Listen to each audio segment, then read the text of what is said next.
All right, the theory goes that it's this sound.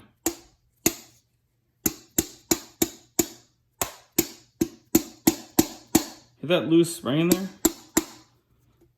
It looks good, but except the uneven wear on the outside.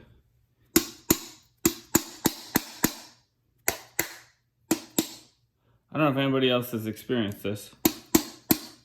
That spring in there shaking. I don't know which one it is. Doesn't appear to be any damage on anything. Maybe it's the plate itself up here.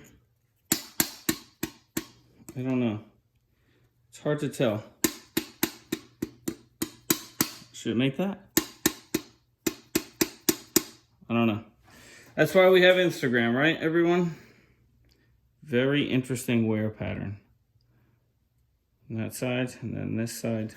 It's almost nothing in the center. It's all on the outside.